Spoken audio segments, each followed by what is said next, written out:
Cek satu, cek sound, cek sound. Assalamualaikum warahmatullahi wabarakatuh. Baik, kembali lagi di channel YouTube saya yang sederhana ini. Di sini saya ingin presentasi terkait materi sistem operasi. Nah, ini PowerPoint-nya sudah saya bikin. Jadi sebelum masuk ke materi, perkenalkan nama saya Enggal Robert Jayusman, NIM 2195124003. Di sini saya status sebagai mahasiswa dari kampus Universitas Hasyim Asy'ari. Saya dari Fakultas Teknologi Informasi. Terus saya mengambil program studi Sistem Informasi dan sudah sekarang masih semester 3. Terus mata kuliah sistem operasi ini kebetulan diampu oleh Pak dosen, yaitu Pak Ahmad Heru Mujianto atau biasa dipanggil Pak Heru. Oke, itu tadi perkenalan dari saya. Biasa dipanggil Enggal. Saya dari Kalimantan Selatan. Tapi sekarang stay di Mojowarno, Kota Jombang, Jawa Timur. Next. Oke. Sebelum masuk ke inti pembahasan, kita ke pendahuluan terlebih dahulu. Nah, ngomong tentang sistem operasi, apa sih sistem operasi itu? Sistem operasi atau dalam bahasa asing itu disebut operating system, atau dalam bahasa Inggris operating system, ya disingkat OS. Nah, sistem operasi ini adalah sebuah program yang mengelola 3 sumber. Sumber daya diantaranya adalah hardware, terus software atau program aplikasi, dan brainware. Kalau ada brainware, ada software, ada hardware. Jadi ketiga sumber daya ini saling berhubungan satu sama lain. Jadi kalau ada hardware harus ada brainware, karena kalau nggak ada brainware, hardwarenya nggak bisa jalan. Terus kalau nggak ada software pun itu hanya sekedar hardware saja gitu, tidak bisa dioperasikan. Next. Kemudian dalam sebuah operating system itu ada 2 model antarmuka. Yang pertama CLI, lalu yang kedua ada GUI.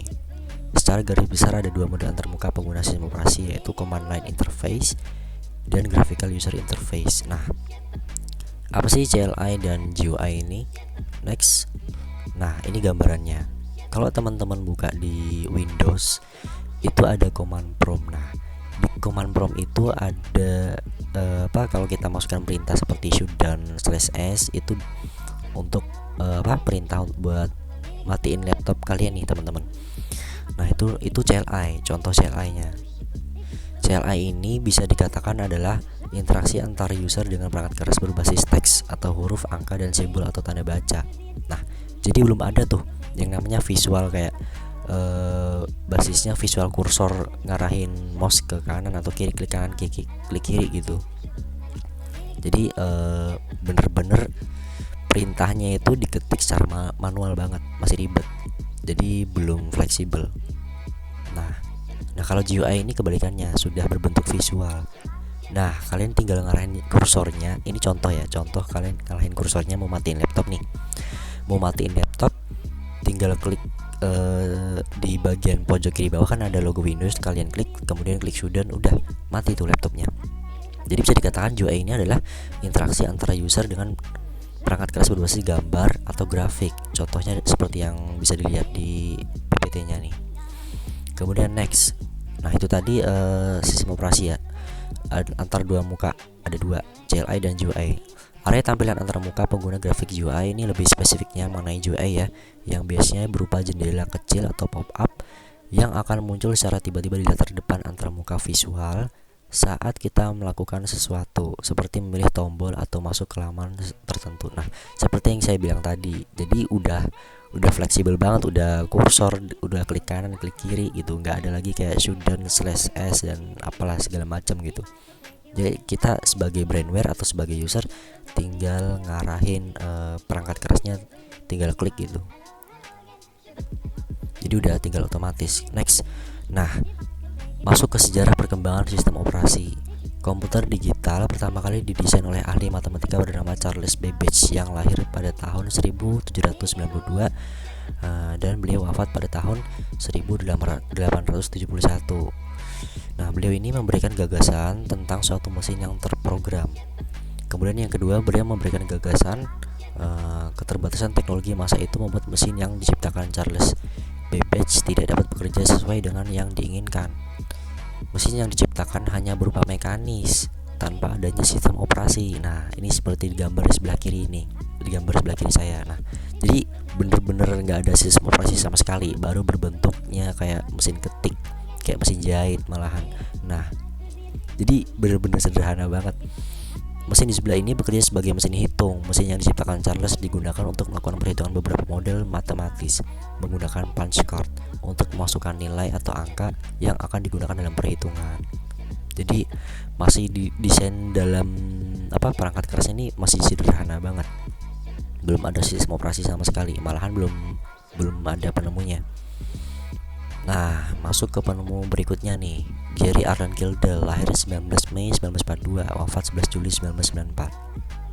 Penemu sistem operasi di dunia pertama kali. Beliau ini adalah orang yang memperkenalkan operating system atau OS dengan kemampuan kapabilitas multitasking dan windowing serta menu drive user interfaces.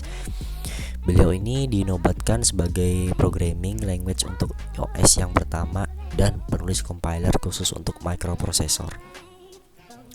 Untuk website lebih detailnya mengenai beliau bisa diakses di website di pojok kiri bawah ini, https://itgate.org ya teman-teman. Tahu penemu sistem operasi pertama di dunia. Kalian bisa search aja di Google. Kemudian masuk ke slide sejarah sistem operasi terbagi menjadi 4 generasi. Generasi pertama itu masuk ke tahun 45 ya. Kebetulan ini tahun kemerdekaan Indonesia nih. Jadi ada 4 generasi. Generasi pertama 1945. Nah, di generasi ini merupakan awal pengembangan sistem komputasi elektronik. Jadi seperti yang kita lihat di sebelah kiri ini ada gambar kayak ini komputer, cuman bentuk secara perangkat kerasnya tuh masih berbentuk seukuran lemari besar gitu. Jadi belum diringkas sekecil atau sedemikian rupa seperti yang laptop zaman sekarang kita operasikan yang sekarang ini udah masuk ke tahun 2000-an. Nah, di generasi pertama ini manusia memerlukan perangkat komputasi untuk mengatasi keterbatasannya dalam melakukan komputasi.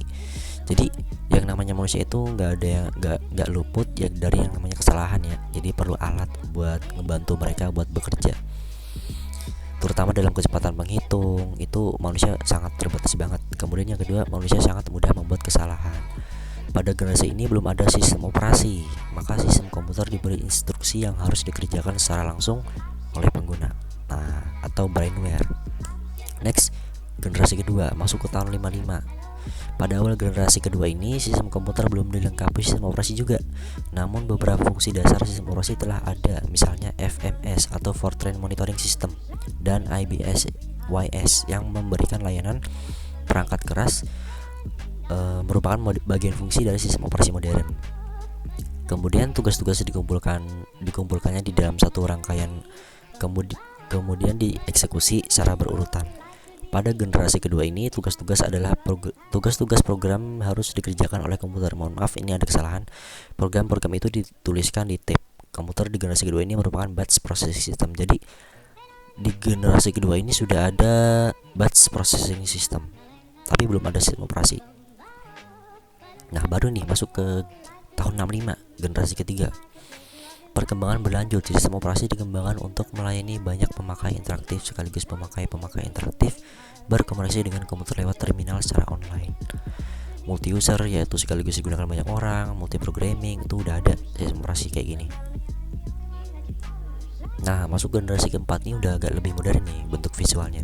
Pada generasi ini kenyamanan mengoperasikan sistem komputer juga dinilai penting. Komputer yang makin ampuh telah sanggup memberi antarmuka grafis yang nyaman. Komputer desktop dinyamankan dengan GUI. Nah, udah berbasis UI, Graphical User Interface. GUI ini dimulai ex Windows System hasil penelitian di MIT atau Massachusetts Institute of Technology. Kemudian Macintosh, SunView, disusul Microsoft Windows. Next, jenis sistem operasi. Di sini saya mencantumkan ada 6. Yang pertama DOS, Unix, Linux, Windows, Mac OS, Ubuntu. Saya pribadi udah nyobain yang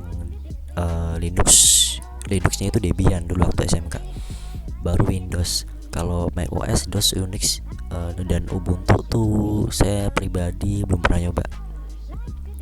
Nah, next, Step berikutnya masuk ke pembahasan sistem batch. Sistem batch sederhana atau simple batch system. Nah, emang sistem batch apaan? Sistem batch adalah segumpulan tugas-tugas yang serupa dikumpulkan dan dijalankan secara kelompok. Nah, contoh sebuah batch system adalah email. Kalau electronic mail, biasa kita mengirim pesan tuh lewat email. Nah, itu contoh sistem batch. Kemudian bentuk sistem batch ada dua. Yang pertama multiprocessing dan yang kedua multiprogramming. Multiprocessing adalah istilah teknologi informasi yang merujuk kepada kemampuan pemrosesan komputer secara serentak. Kalau multiprogramming itu melakukan operasi yang membutuhkan waktu untuk menunggu respon dari luar atau external event. Nah, jadi ada dua ya, multiprocessing sama multiprogramming. Next. Nah, ini cara kerja multitasking. Ini screenshot yang saya ambil dari Task Manager. Seperti contoh pada saat kita menjalankan aplikasi web browser kan itu di jalan semua tuh di sini tuh. Bisa kelihatan kayak berapa banyak makan CPU, berapa persen memorinya, kemudian prosesornya dipakai berapa persen, terus aplikasi apa aja yang jalan itu kelihatan di Task Manager. Ini cara kerja multitasking. Kemudian next, masuk ke slide multiprocessing system. Nah, sistem desktop. Desktop adalah istilah yang merujuk pada interface utama sistem operasi Windows. Pada desktop terdapat wallpaper serta akses menu untuk membuka pengaturan sistem atau GUI. Nah, kesimpulan secara umum, sistem operasi adalah software pada lapisan pertama yang ditempatkan pada memori komputer pada saat komputer dinyalakan, sedangkan software-software lainnya dijalankan saat komputer berjalan, dan sistem operasi akan melakukan layanan inti umum untuk software-software itu. Tadi kesimpulannya. Nah, referensi yang saya ambil itu dari buku Ronald Watrientos dan Iwan Purnama tahun 2016 tentang buku ajar sistem operasi. Kemudian ada buku dari Bu Tanela Zenvitadiar. Beliau kebetulan dosen dari kampus saya sendiri, dan Pak Ginanjar Setio Permadi Eskom. Saya ambil dari buku beliau mereka yaitu sistem operasi. Kemudian ada buku dari Dr. Hartono Eskom Mkom IPM dan Dr. Dahlan Abdullah STMkom IPM Fadlisyah SSI MT Cut. Kemudian ada Bu Cut Ita Erliana STMT IPM. Nah, terus referensi yang saya ambil juga dari website sejarah sistem operasi HTTPS, itu bisa kalian lihat di sini.